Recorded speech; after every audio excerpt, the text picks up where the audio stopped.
Evacuations were put into place earlier today, and those since have been lifted. Before that, I was able to speak with the captain from the Lewis and Clark County Sheriff's Department, Brent Goldberg. Earlier this afternoon, we had a report of a fire in the Bird's Eye area, which quickly moved over to the Head Lane area.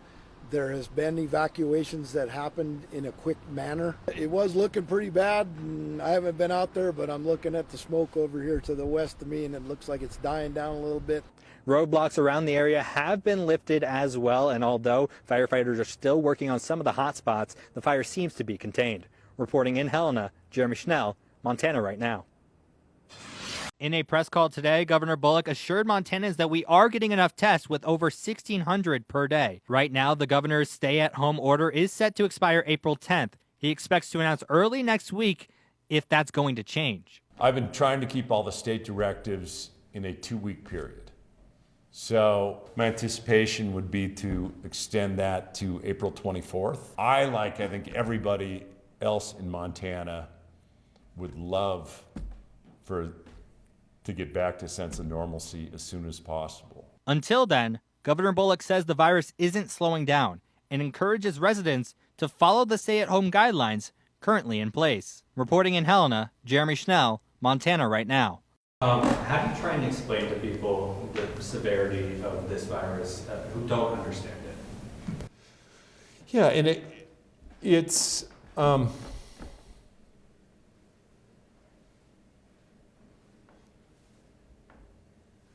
I had a chance late last week to go up to Toole County.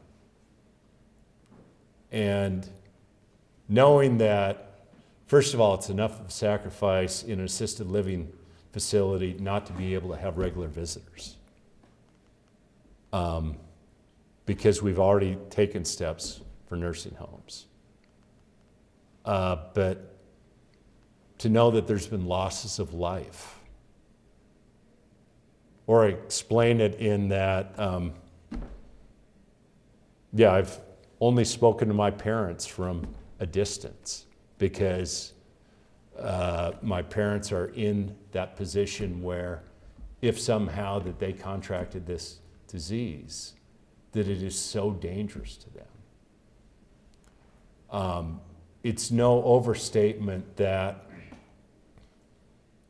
for the 7 losses of life that we've had in Montana, which look relative to a large city, may seem small, but it's no overstatement that every one of those losses weighs heavy on me and as a state, as a community, because we really are. There's something I think, forget the partisan games and stuff like that, that we really are a community where we care about our neighbors.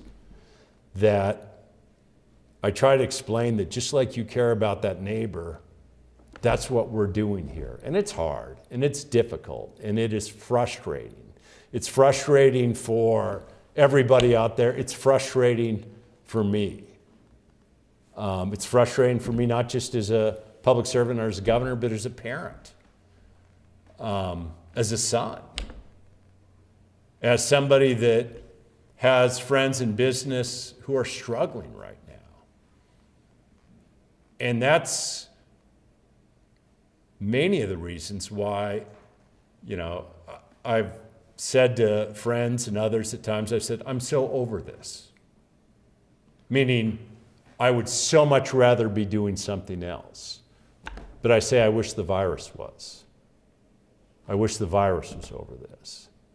And the steps that we've been taking in Montana, while difficult, are making a difference in losses of life, are making a difference in healthcare facilities not being overwhelmed, are making a difference in what we're seeing with rates of contagion. And just encourage people to it's been hard for everyone over this month, but to recognize that we're doing it with the thought that the steps, which are difficult right now, will make it easier on the back end, easier to reopen, in a way, easier to get this economy thriving as it should be. And so I guess that's both how I think about it and how at times I explain it.